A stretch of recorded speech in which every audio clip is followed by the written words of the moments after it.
welcome to the SaaS Leaders Lounge, your premier podcast for insights into the tech and AI space.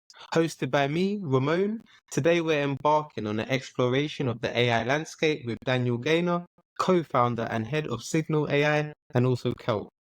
Daniel's journey from the London School of Economics to leadership roles and strategic communication, and now at the helm of Signal's AI's innovative approach to corporate reputation management, showcases a commitment to leveraging AI for transformative business solutions. Daniel, it's fantastic to have you with us today. How are you doing, and where did this podcast find you?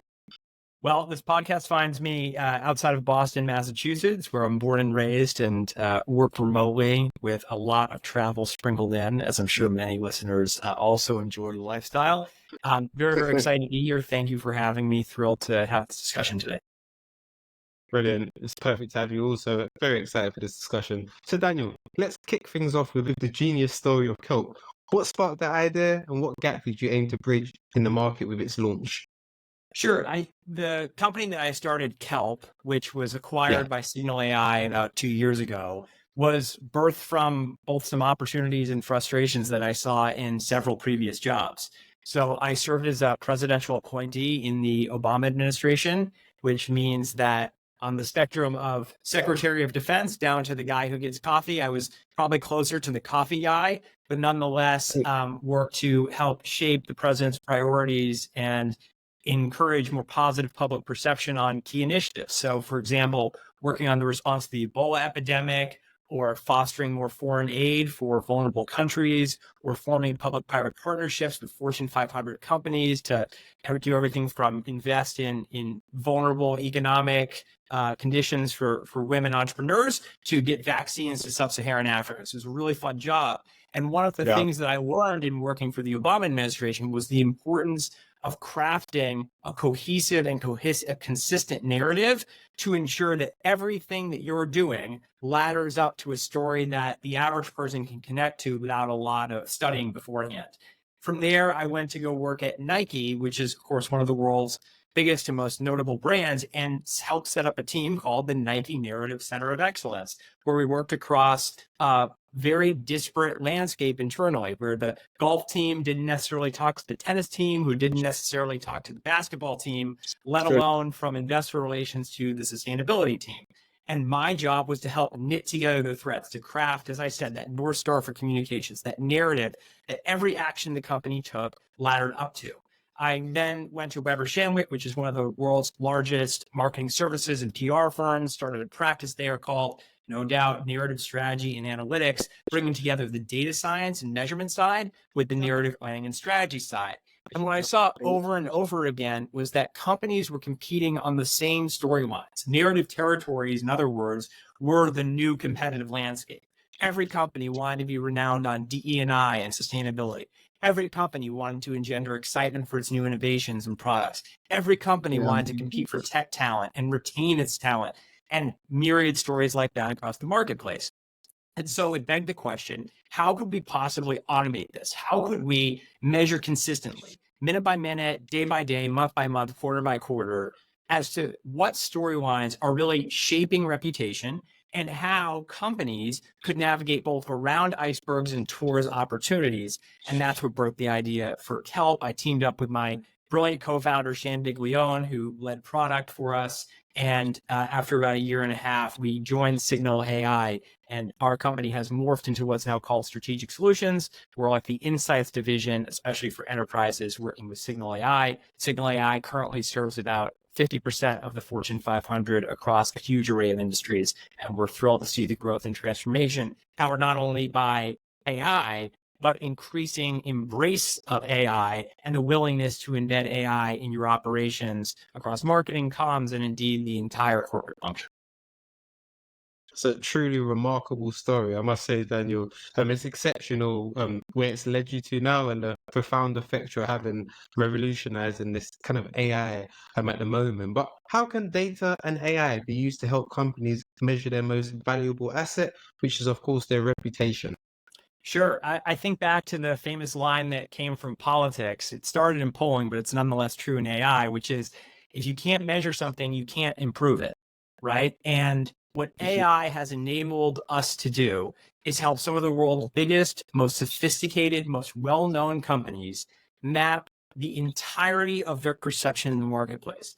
When I think about a narrative, I think about crafting, as I said, a North Star for communications, the set of fewer, deeper storylines that a company can campaign on quarter after quarter. So whether you're Johnson & Johnson or IBM or Salesforce or Ford Motor Company, you have to put forward a story that is both consistent in the marketplace, but made continuously fresh with all the new stuff that you're shipping out, whether it's a corporate initiative like announcement to an ESG commitment, or it's an innovation initiative like launching the new electric Ford F-150. You have to make sure that it's all laddering up to the same story. And it turns out that AI is amazing, both in helping you craft the strategy for that narrative and then measure that narrative consistently as a benchmark against your peers and over time, so you can track how well that narrative is performing in the marketplace. If you think about it, PR, marketing, communications has long been stuck in the 1920s. It is more of a volume game for a lot of people. How many headlines did you land? And did you get into a prestigious publication? But we know that reputation is more than the volume of coverage you get, let alone the prestige of the publications talking about you. It is, in effect, the aggregate impact of everything your company does. Every commitment it makes, every message it puts out to the world, every campaign it launches, and every product you ship. And all of that has to be tracked with a huge constellation of data points. So what we do with AI is track companies by encoding both the company itself and the topics that they care about into a system, running a huge, vast array of media data against it, and then scoring that data on a normalized basis to get a really sharp apples to apples sense of not only where your reputation stands, but how you can outflank your competitors to strengthen what is your most valuable asset as a company. Brilliant one. So I must say, I guess you clearly put it that leveraging data and AI allows for a nuanced understanding and kind of real-time monitoring of a company's reputation, enabling, as you mentioned, a kind of proactive management and alignment with corporate values. But yeah, how can C-suite executives use your product from accelerating strategy to shifting perception to confronting competitors? Let's start with the competitive landscape. Today, it's very clear that, especially for big companies, their competitive sets are not only evolving very quickly, they're expanding very quickly, right? If you think about some of the top entertainment companies, for a long time, they thought the streamers were this cute niche internet industry.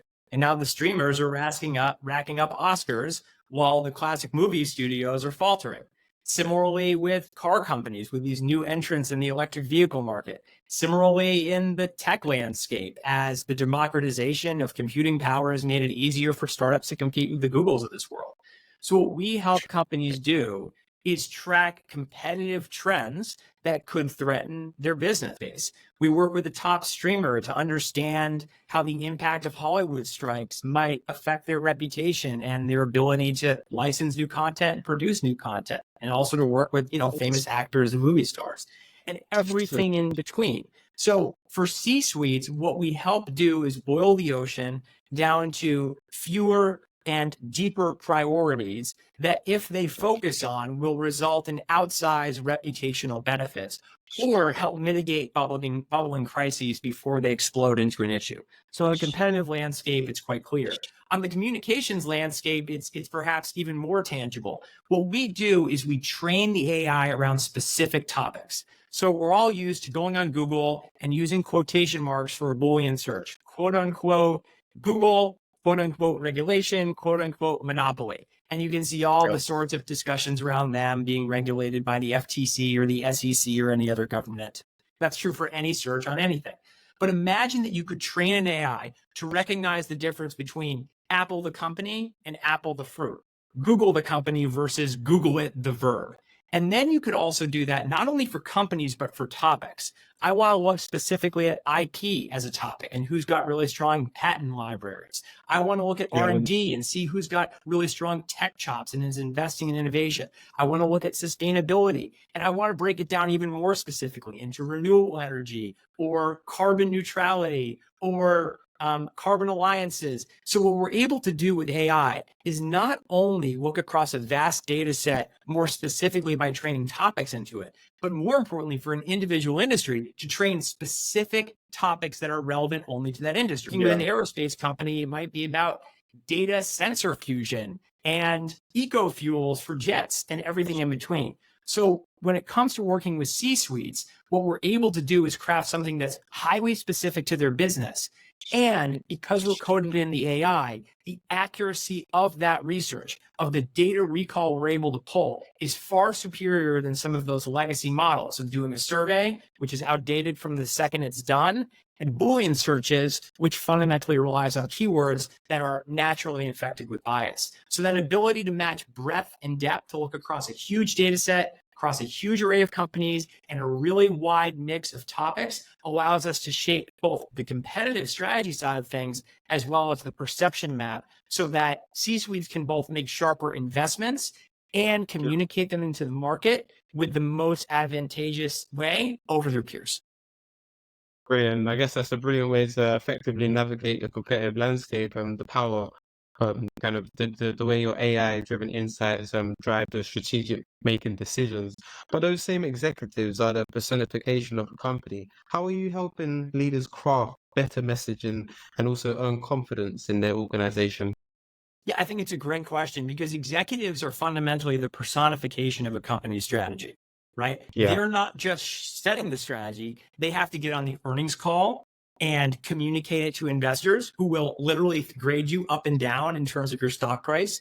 They have to communicate it to the employees who are fundamentally the most important cog in the wheel of executing that strategy. It's nice to have a great PowerPoint deck, but if your strategy doesn't communicate to your employees, then there will be no action.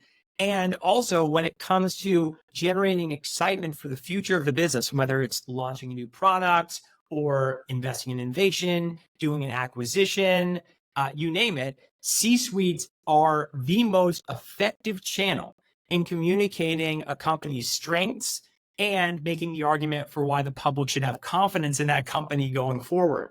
So what we've seen actually with our AI is instead of just coding companies into the system, what if we coded people into the system? What if we enabled the AI to create an executive index where we could compare CEO to CEO, CFO to CFO, COO to COO across an industry and across multiple industries to map who are the leaders that are making the strongest arguments for why you should believe in their vision for their companies, regardless of what business they're in, whether they're making pickup trucks or advanced pharmaceuticals or anything in between. And so that's part of our business as well. We work not only with companies in the Fortune 500 to track their reputation, to dimensionalize key storylines and help them strengthen their reputation, but importantly, we clip into that data to say, how can your executives be architected into swim lanes where each of them has an ownable territory of key storylines that they'll continue to campaign on, where they have key audiences which they can focus on and get better known with, and what are the best possible avenues to get that executive out to the world, whether it's a big conference like the JP Morgan Healthcare Conference, whether it's starting your own podcast and investing in owned content, or it's just sharper engagement with the media by picking the right channels in the earned media ecosystem to go after in order to best cascade your message. So we see the reputation landscape very much architected around not only the company writ large, but the C-suites that guide them inside and outside from a reputation standpoint. Amazing, I must say. I guess those tools help to craft, as you touched, authentic and also resonant messaging. It basically fosters trust and confidence amongst all stakeholders, from what you said. How are the most successful clients of yours scaling AI-powered insights to shape strategy and also operationalize it across functions? I think they're using our insights in three core ways. First, they're doubling down on their strengths. They're Yeah. finding what works, what storylines they're really resonating with, and they're leaning into that with their storytelling, whether that's an investor relations and earning moment, whether that's a communications campaign, like a big earned media post, or that's something in the own media landscape, like a big Super Bowl ad. They're focusing Yeah. on what storylines really work versus their peers for that company and rinse and repeat because that message is working. The second thing that they're doing is figuring out what to deprioritize. Steve Jobs had that great line: the toughest challenge for Apple or any innovative company is what not to do, right? What stories to not chase down, what investments to not make in innovation. And similarly, we see so many big companies, because of how diverse their business is, throw a lot of spaghetti at the wall. And rather than throw a lot of spaghetti at the wall and see what sticks, imagine you could know ahead of time predictively what individual noodles will stick. Lean into those strengths, but more importantly, deprioritize the stuff that will be a big flat thud. So we map hundreds of topics across hundreds of companies, and we have a really sharp sense of where the areas of opportunity are, where the white spaces are. We actually have a scoring system that measures not only the volume of the conversation, but if that conversation is trending and the net sentiment associated with it. So we've got a really sharp sense of how you can operate more efficient by simply saying fewer but deeper storylines. And then the last bit is optimizing. So if you think about it, companies are going to continuously campaign on the things that they do. If I was Ford Motor Company, I'm going to continue to talk about electric vehicles, whether or not the electrical vehicles become the priority product for us or maybe a smaller R&D project. And in similar ways, we can say, okay, given that you're going to continue to campaign on this key priority, how can we best frame that discussion for you versus your peers? Because fundamentally, reputation is relative, right? You exist not in a vacuum, but in relation to the other companies both in and adjacent to your industry. So we help companies use our data to optimize what they're doing so that it will be perceived even more positively, received by customers even more warmly, and ultimately feed into the strengths of the company while avoiding any potential icebergs out there. I will add there is a fourth bucket, which is mitigating crisis.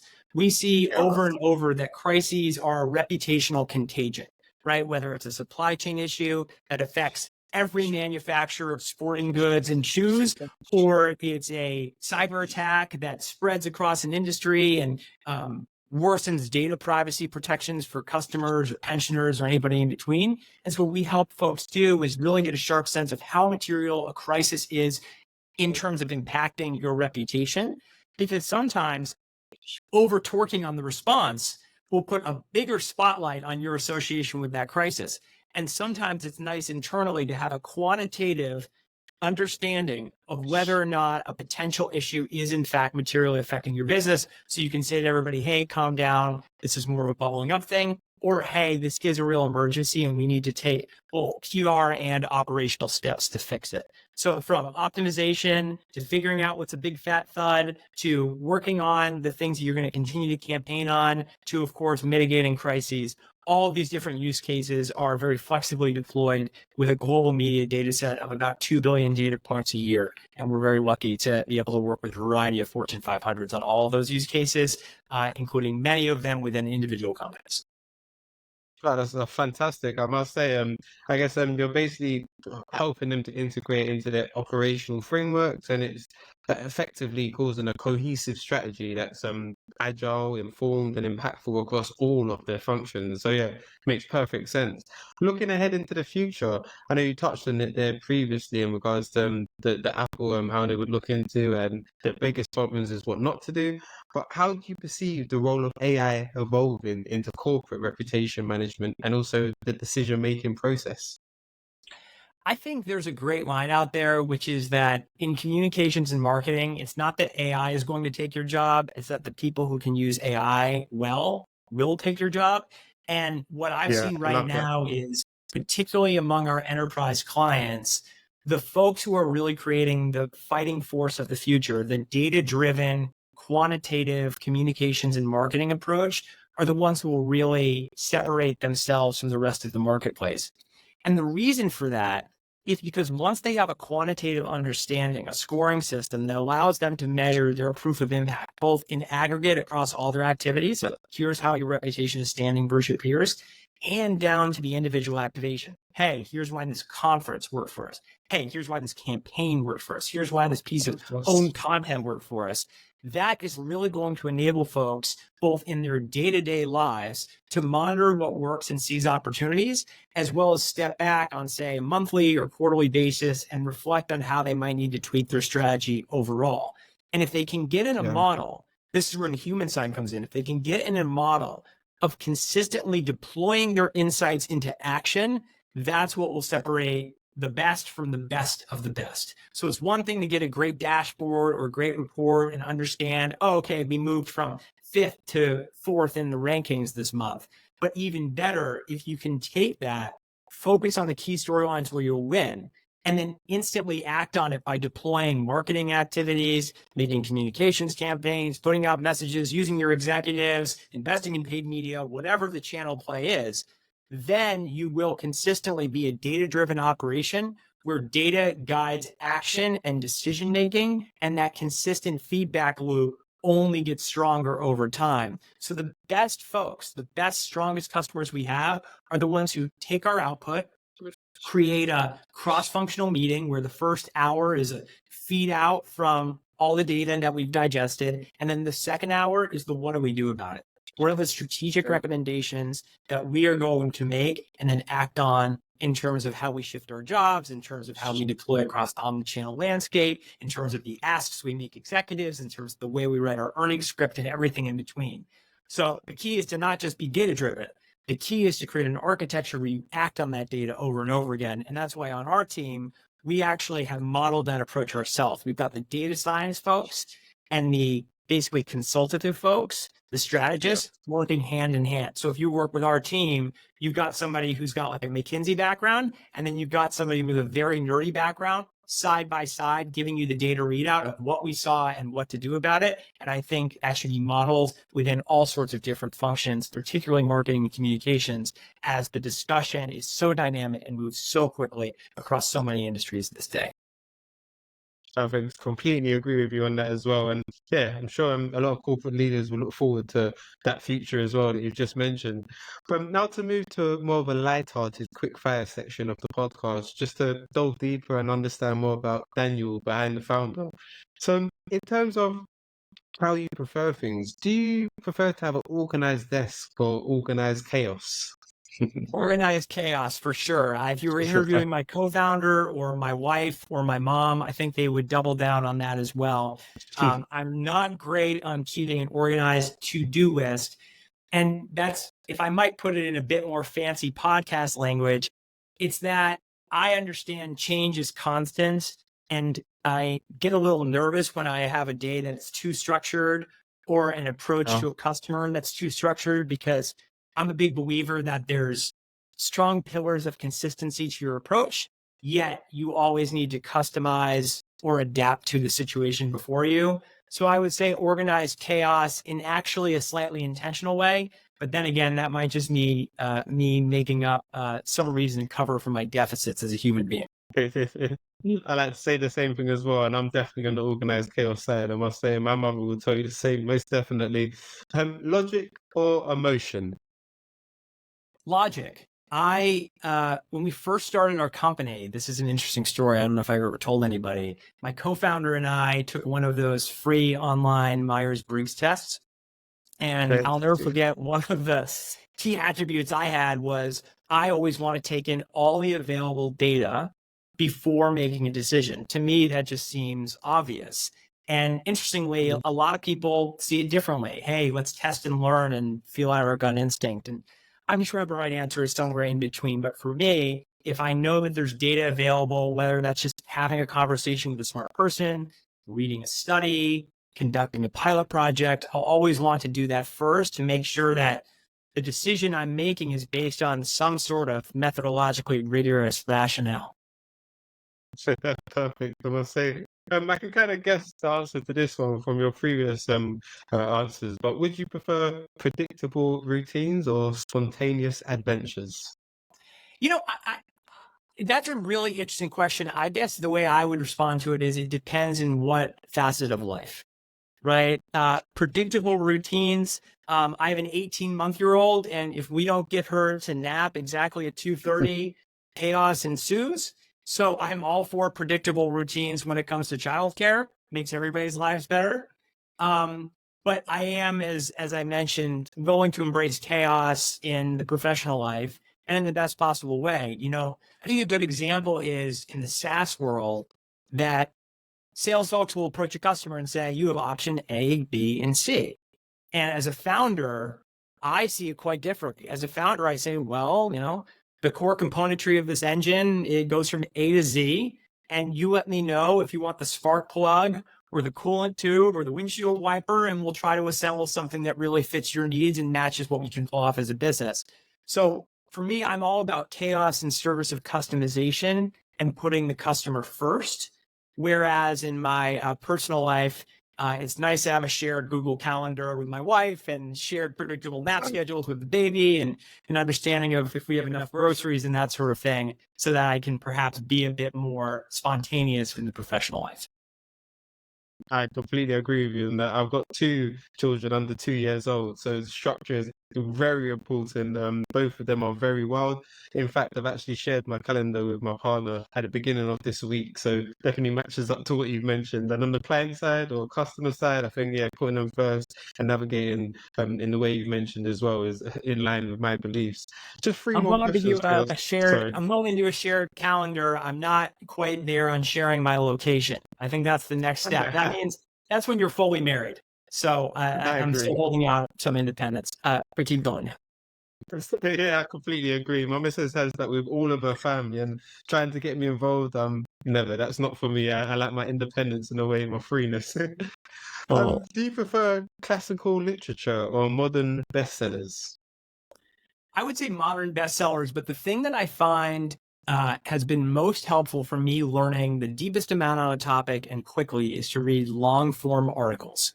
So I'm a big fan of like a 5,000 word Atlantic piece.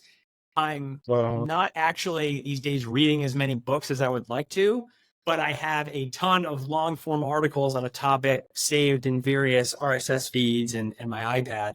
So for me, that's the best way of getting deep into a topic and getting understanding and context, but also having the efficiency of like, I can knock this out in a plane ride. So that's really where I found myself absorbing the most information.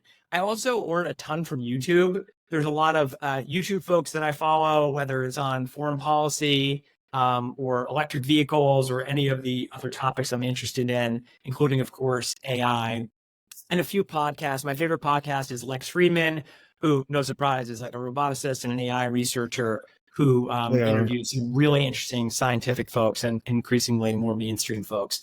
And that sort of random compilation usually gets me sharp enough on a various industry before walking in and talking to a customer. Well, they actually posted the top 10 YouTubes to follow, I believe, 2 weeks ago, and Lex Friedman was within that selection as well. So completely agree with you on that aspect. Do you prefer public speaking or writing?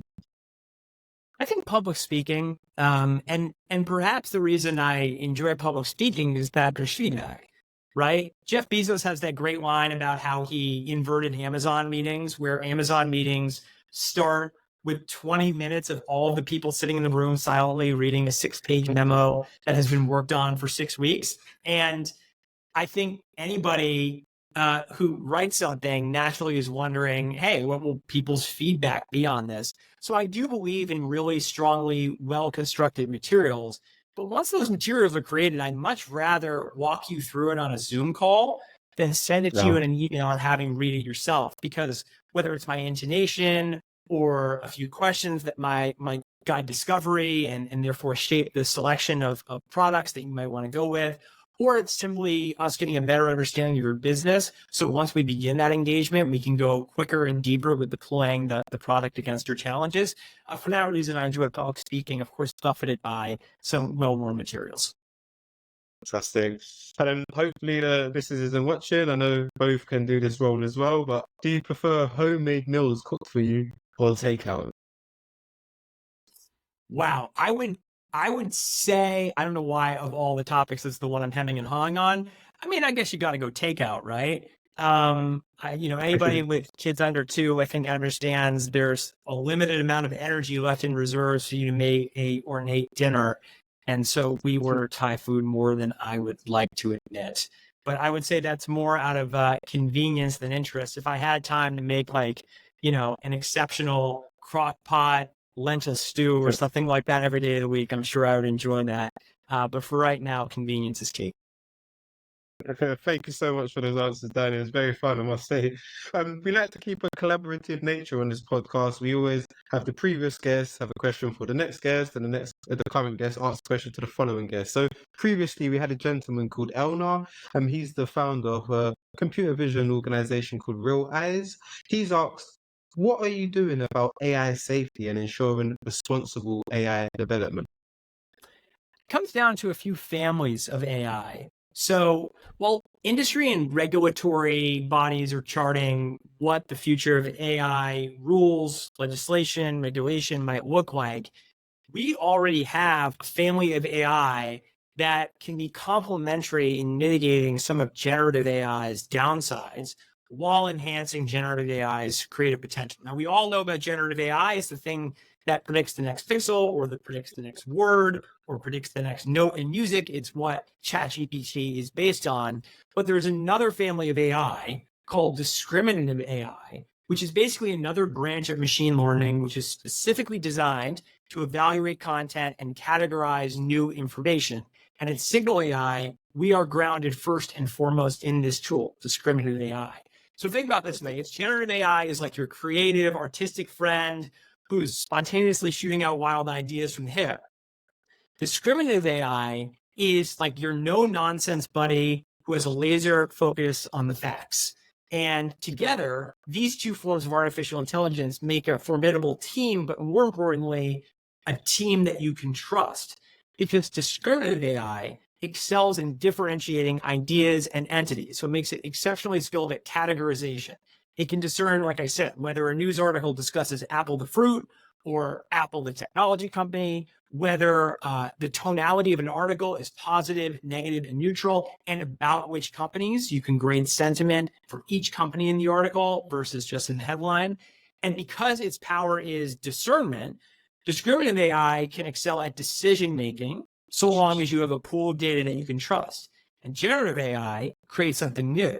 So discriminative AI is helping determine what's correct, and generative AI is creating something that might not be correct, as we've seen this week with Google and all of its Gemini issues, but it's nonetheless fun. And we hope to bring those two together. So to answer your question, we believe that the power of discriminative AI to create trustworthy outputs matched with generative AI's natural language interface and creative components will compose the future of what corporate solutions look like. And for any potential companies out there listening, more than happy to show you what that looks like in more tangible ways.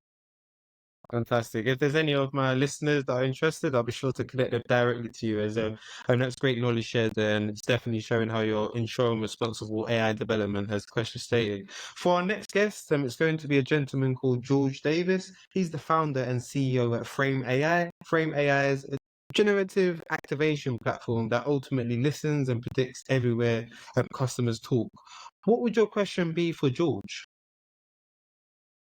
I would ask George, for customers like me who failed algebra like 3 times, how can we get them more comfortable in living and working in an ecosystem where data is really a trusted decision-making partner? That would be my question. And just to add a bit more context behind that, I work with many Fortune 500s who have embedded processes and indeed internal politics that create bureaucracy and slow the speed of decision-making. And I've seen just how powerful it is to bring data to that process and move opinion out of the fold and have a single source of truth from which we can make fact-based strategies, decisions, investments, and moves across the marketplace. But the question is data fluency.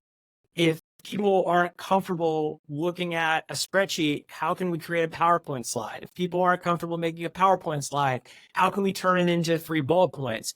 How can we simplify the outputs that data provides and explain the black box that is AI models in a way that gets more buy-in across large, complex organizations? So in other words, George, how do you overcome fear of data to unlock and facilitate the speed of impact that data can facilitate?